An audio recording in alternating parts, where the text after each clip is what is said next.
আজকে আমি কিশোরগঞ্জের ঐতিহাসিক বাংলাদেশের ঐতিহাসিক মসজিদ পাগলা মসজিদ ইসলামিক কমপ্লেক্স পরিদর্শন করার সুযোগ লাভ করলাম। এবং আপনারা জানেন এই মসজিদের প্রতি বাংলাদেশের আপামর জনসাধারণের একটা ভক্তি শ্রদ্ধা আছে। এই মসজিদকে কেন্দ্র করে ওয়াকফ প্রশাসনের আওতায় এবং কিশোরগঞ্জের জেলা প্রশাসক মহোদয়ের নেতৃত্বে এখানে একটা মাল্টিপারপাস কমপ্লেক্স হবে। পাগলা মসজিদের আয়তন হচ্ছে 5.5 একর। তো আর কিছু জায়গা ওনারা কিনবেন। তো 10 তলা বিশিষ্ট একটা ভবন হবে।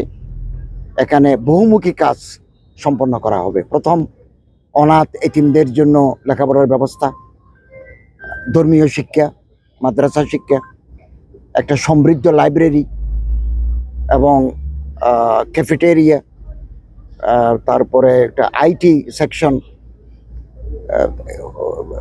এগুলো থাকবে। দৃষ্টিনন্দন মাল্টিপারপাস ওইটার আদলে পাগলা মসজিদ কেন্দ্রিক একটা ইসলামিক কমপ্লেক্স গড়ে তোলা হবে। এর জন্য 50 থেকে 60 কোটি টাকা খরচ করার জন্য কমিটি তৈরি আছে। এবং এই মুহূর্তে পাগলা মসজিদের অ্যাকাউন্টে 90,64,00,00,000 টাকা জমা আছে। এবং 12 সদস্য বিশিষ্ট একটা কমিটি জেলা প্রশাসক মহোদয়ের নেতৃত্বে ওনারা কাজ করে যাচ্ছেন। অত্যন্ত স্বচ্ছতা, দক্ষতার সাথে এই কাজ তারা আঞ্জাম দিচ্ছেন। ইতিমধ্যে এই কমপ্লেক্সের জন্য ডিজাইন জমা দিচ্ছে 12টা প্রতিষ্ঠান।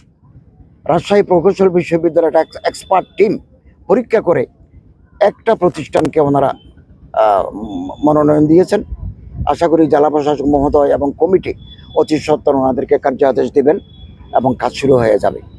আমি আশা করছি অন্তর্বর্তীকালীন সরকার যতদিন আছেন নির্বাচনের আগ মুহূর্ত পর্যন্ত এই সময়ের মধ্যে আমি নিজে এসে এই কমপ্লেক্সের ভিত্তি স্থাপন করতে পারবো।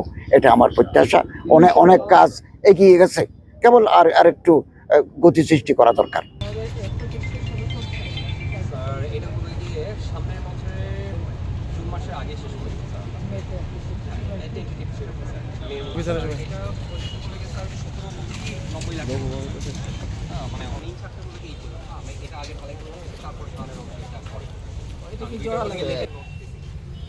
ঢালাই করবেন কবে?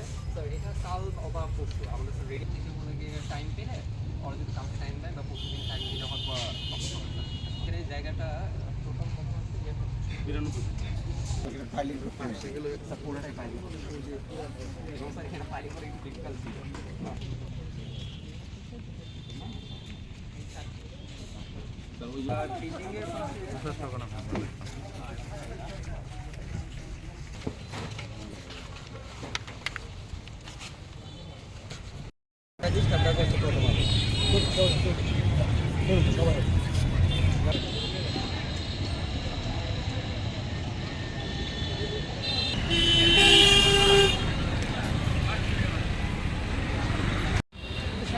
পেতেছি ভাই